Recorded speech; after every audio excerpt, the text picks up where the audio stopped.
The news hit President Trump mid-flight over the Pacific. Boeing, a symbol of American power, was in crisis. His anger was immediate. This wasn't just about a company, but about his own image and agenda. The crisis at Boeing was a symptom of something bigger, a government shutdown, now, in its 23rd day. This wasn't an accident.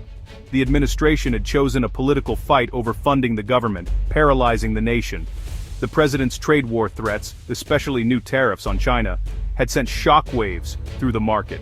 Boeing's stock plummeted, its global supply chain threatened, and its future uncertain. The president's fury was, in part, a reaction to the consequences of his own policies.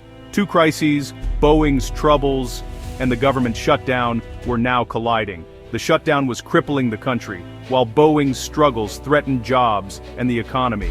The president's reaction was about more than one company. It was about his entire agenda facing a reckoning. The shutdown had become a symbol of a government at war with itself. Boeing's crisis showed how that war was hurting American workers. The catastrophe was just beginning to unfold. The president's choices had set the stage for a national emergency. The connection between political brinkmanship and economic fallout was undeniable. The fire was spreading, and the consequences would be felt far beyond Washington. This was a moment of truth for the administration, and for the country. The problems at Boeing were a warning sign.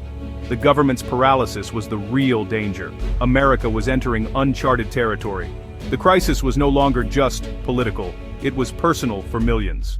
The shutdown's impact is painfully real for over 1 million federal workers. These are the people who inspect our food, secure airports, and process Social Security checks, now missing paychecks for weeks. Most aren't political insiders, they're our neighbors, friends, and veterans.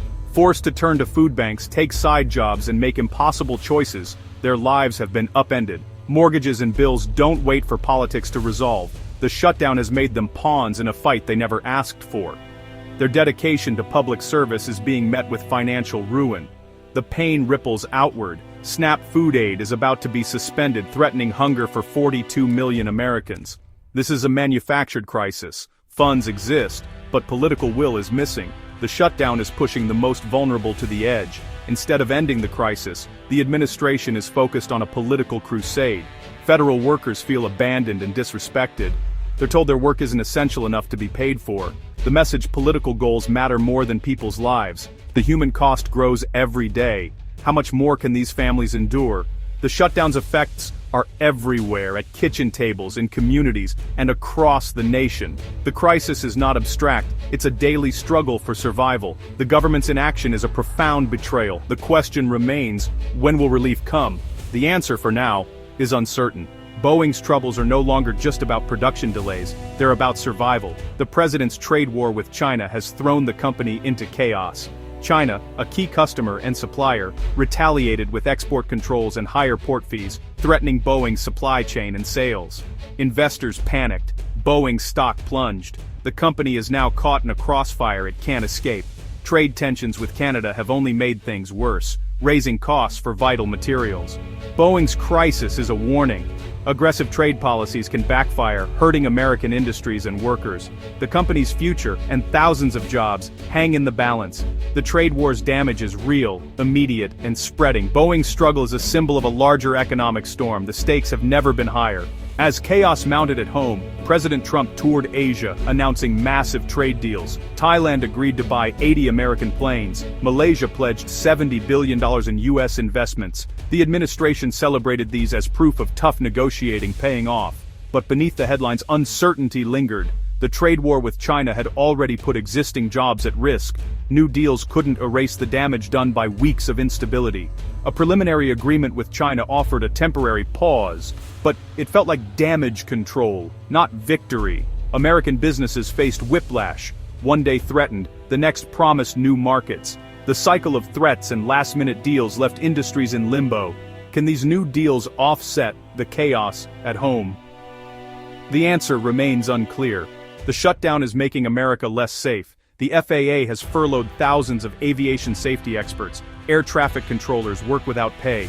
Food and workplace safety inspections are scaled back, raising risks for everyone. The government's basic duty to protect its citizens is being neglected. Meanwhile, a healthcare crisis looms. The fight over the Affordable Care Act could send insurance premiums skyrocketing, making coverage unaffordable for millions. The ripple effects would devastate the healthcare sector, costing hundreds of thousands of jobs. The shutdown isn't just about paychecks, it's about public safety, health, and economic stability. The consequences will last far beyond the current crisis.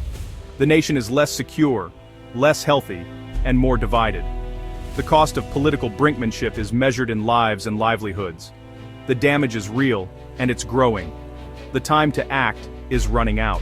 America's labor unions are united in outrage. They call the shutdown a deliberate choice for chaos, inflicting pain on working families. Federal workers are praised as essential, yet treated as disposable, forced to work critical jobs without pay. Unions are rallying, supporting food drives, and demanding action. They see the shutdown as part of a broader attack on workers' rights, following the stripping of collective bargaining earlier this year. The crisis has unified unions across sectors, from public employees to manufacturing. Trade wars and the shutdown threaten jobs and stability for all. Their message is clear: end the shutdown, respect workers, and stop using their lives as bargaining chips. The call for stability and respect is growing louder. The fight is about the future of labor and the soul of the nation. This isn't just about Boeing or a shutdown, it's about a nation in crisis. Political warfare has paralyzed government and eroded trust. The first step: end the shutdown, pay workers, restore essential services. There can be no negotiation over the basic functioning of government. Beyond the crisis, America needs stable, coherent policies, especially on trade. Businesses and workers need predictability, not chaos. A chaotic trade policy hurts everyone and undermines America's global standing. Rebuilding trust requires leaders who put country over politics. Public service must be a noble calling, not a bargaining chip. The pain of this crisis connects us all. Our system is fragile, but we can demand better. Responsible governance and a focus on the common good are the only way forward. The time to rebuild is now.